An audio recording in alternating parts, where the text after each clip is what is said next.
La deuxième partie d'article Entre séduction et inspiration, l'homme de Jean Laplanche. En introduisant l'idée d'un réalisme de l'inconscient dont il admet le caractère provocateur, Jean Laplanche désire conférer un sens précis à la notion de réalité psychique, constamment avancée par Freud, mais qu'il n'a jamais, selon lui, définie de façon spécifique, dans la mesure où la plupart du temps, il la rabat sur la réalité psychologique. À la réalité psychique inconsciente,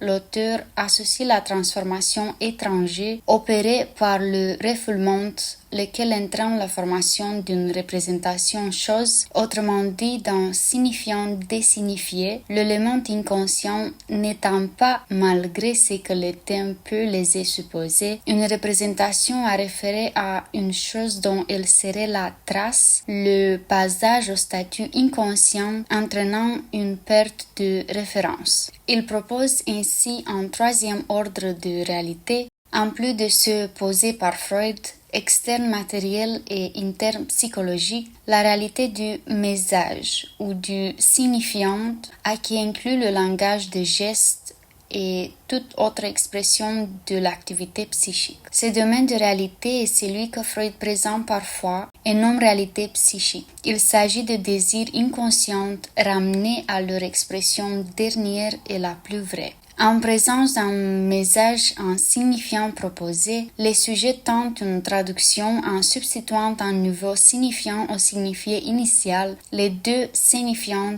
entretenant un rapport complexe, fait de ressemblance, de contiguïté, voire d'opposition. La prise en compte d'un tel modèle conférerait un nouvel éclairage à nos vues sur le développement de la psyché, sur le statut de refoulement, sur les liens pulsions sexuelles, pulsion d'autoconservation, sur l'interprétation ou herméneutique qui ne serait pas le propre de l'analyste mais de l'analysant, la situation analytique se plaçant constamment à contre-courant de l'interprétation spontanée. Dans ce dernier cas de figure, l'auteur semble souscrire au point de vue lacanien qui laisse à l'analysant, à travers le silence de l'analyste, le travail d'interprétation-traduction. En l'absence de toute référence à des mécanismes intrapsychiques comme le clivage et aux travaux psychanalytiques sur la relation mère-père-enfant, on pense aux travaux, entre autres, Jean Laplanche suggère que le domaine de l'autoconservation présent à la naissance, les besoins, va être recouvert, disqualifié par un autre jeu de force, celui de la sexualité de l'autre. Adulte. Le message sexuel habite le message autoconservatif, mais à la différence de celui-ci, il n'implique pas une réciprocité demande-réponse, il est foncièrement asymétrique puisqu'il trouve son origine dans l'autre, l'adulte. Les retombées d'une telle conception sur la théorie du refoulement sont importantes. Elles bousculent, entre autres, le statut psychique de la temporalité et de la mémorisation. Plus précisément, Jean Laplanche se centre sur la recherche finalisée des cohérences qui priment dans les tentatives de traduction, mise en ordre, mise en temps, mise en roman et finalement mise en moi du message adulte par l'enfant. Il considère que le reste non traduit et qui sont toujours et encore à traduire continuent à se poser comme exigence de travail pour l'activité de symbolisation. Il représente les objets sources de la pulsion. Si l'on perçoit dans cette exigence de travail une certaine idée de conflit, le fait de considérer le refoulement à partir de deux versants constitués, l'un d'éléments devenus cohérents par traduction et l'autre, de décès ou résidu de traduction, reste isolé, déformé, réminiscence des adresses des adultes dispensant leurs soins à l'enfant, élément extrait du contexte qui signe l'échec de cette traduction, semble lui faire perdre sa fonction de réserve potentielle inconsciente, participant au travail de mise en signification. Le statut de la pulsion demeure dans le fonctionnement psychique ainsi que la place qu'elle occupe dans le processus de sublimation, notion centrale controversée qui anime encore de nos jours le terrain de la recherche psychanalytique, sont débattues dans les chapitres 8 et 13. Dans la soi-disant pulsion de mort, une pulsion sexuelle, texte dans lequel Freud ne trouve guère grâce à ses yeux, Jean Laplanche expose sa thèse principale qui ne tient apparemment pas compte de nombreux travaux et débats sur ce thème depuis Freud, à savoir que l'opposition pulsion de mort et pulsion de vie qualifie en réalité deux types de fonctionnement psychique. Le processus de liaison est celui de déliaison qui fait autorité pour la pulsion sexuelle de mort, qu'il convient de qualifier de sexuelle. Freud s'étant fourvoyé en abandonnant sa théorie de la séduction et en définissant la pulsion dans le cadre de ce que l'auteur nomme l'odyssée de l'instinct. Freud aurait ainsi régressé vers une conception préanalytique d'un instinct sexuel chez l'homme, dans laquelle un déterminisme biologique plutôt invoqué que prouvé repousse au second plan la communication interindividuelle. À partir du texte de Freud, au-delà du principe de plaisir que Jean Laplanche qualifie de hautement spéculatif et à bien des égards un texte sans l'embûche, il lui reproche d'avoir considéré seulement plus tard la pulsion de mort comme pulsion d'agression en prétendant, affirmation des plus douteuses selon lui, mettre en rapport sa découverte avec la clinique du masochisme et du sadisme, clinique qu'il aurait déjà mise en valeur auparavant sans faire appel à une pulsion spéciale et sans qu'elle soit invoquée toujours dans ce même texte comme motif pour l'introduction de la pulsion de mort. Si Jean Laplanche considère le fourvoiement de Freud comme fructueux, il souligne cependant que la vraie et authentique découverte eut lieu pour introduire le narcissisme en 1914. Même si cette découverte s'est produite à partir d'un mal assuré sur ses bases, en ce qui concerne l'origine et l'essence du monde des fantasmes, qui en est le support essentiel, elle permet d'admettre qu'à côté de la sexualité anarchique, auto-érotique et non liée, il en existe une autre, solidement liée dans la mort d'objets. Elle permet surtout à l'auteur d'affirmer que l'opposition grandiose des pulsions de vie et de mort n'a rien de mystérieux ni de métapsychique, car il s'agit de deux principes, liaison et déliaison, dont l'opposition se poursuit à l'intérieur de l'appareil psychique. Pour le nourrisson, il s'agit de maîtriser par la traduction le message séducteur énigmatique de l'adulte sans autoriser une trop grande déliaison de stimulus. Par la suite, le combat pour la liaison se poursuivra contre l'inconscient et ses rejetons et aura des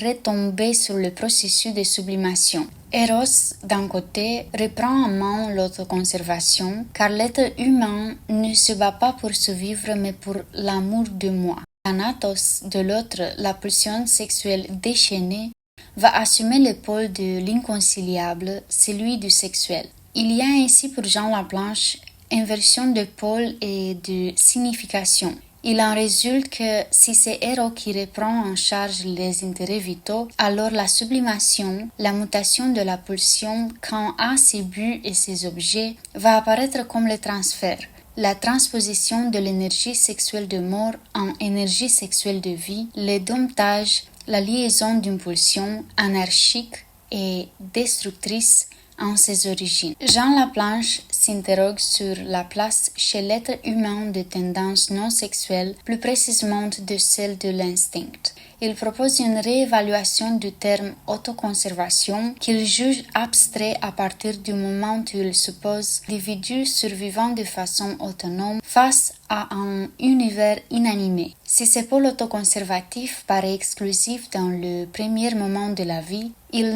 n'en est pas moins présent chez l'adulte, du moins à titre virtuel, même s'il est largement recouvert et réinvesti par le narcissisme. L'auteur suggère une sorte de modèle développemental à niveau, étant représenté par les relations primaires que le bébé entretient avec son environnement, ce qui remettait en vigueur l'idée d'amour primaire de Balin, dont il fait souligner avec force qu'il ne se suit pas sur le plan sexuel. L'identification d'un premier stade dans le fonctionnement psychique, dont la communication de base ou sorte d'onde porteuse non sexuelle qui serait modulée ou plutôt parasitée par l'intervention de sexuels adultes, lui convient d'autant plus qu'elle lui permet de mieux situer sa notion de message énigmatique, point de départ de la pulsion sexuelle. Quant à la forme du terme freudien de sublimation, Dans le cadre de sa théorie où prime la relation interindividuelle, Jean Laplanche trouve plus adéquat le terme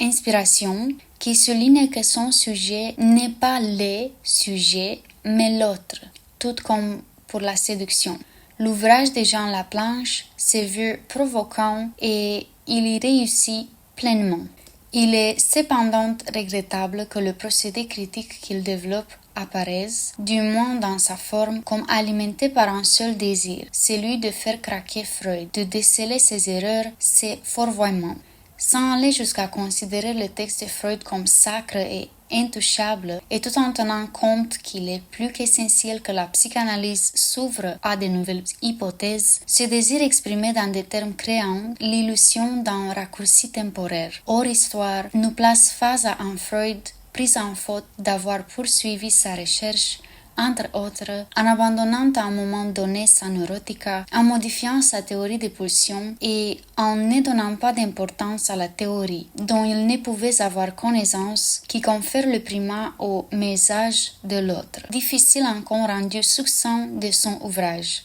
Le modèle théorique qui se dégage des démonstrations de son dernier ouvrage gagnerait en pertinence s'il était sous-tendu comme chez Freud par l'expérience clinique. Depuis le nouveau fondement de la psychanalyse, un tournant s'est fait jour dans le travail de théorisation de l'auteur. On peut s'interroger sur ce qui apparaît dorénavant et la formulation peut sembler paradoxale comme une théorie psychanalytique de la cohérence situant dans un deuxième temps les avatars de la pulsion et ne tenant pas compte d'un rôle qu'elle joue par son anarchie, son imprévisibilité, entre autres dans le processus créatif. Les frontières qu'impose cette exigence de cohérence, ainsi que celle de la théorie du message émetteur-récepteur, la nécessité d'une transformation-traduction cherchant à capter les éléments psychiques rebelles, introduisant des limites dans le travail de transformation psychique, de limites structurales et de signification à la symbolisation qui sont ainsi placées sous contrôle. Il y manque le destin, les jeux et la variété des mécanismes intrapsychiques qu'impose la vie pulsionnelle.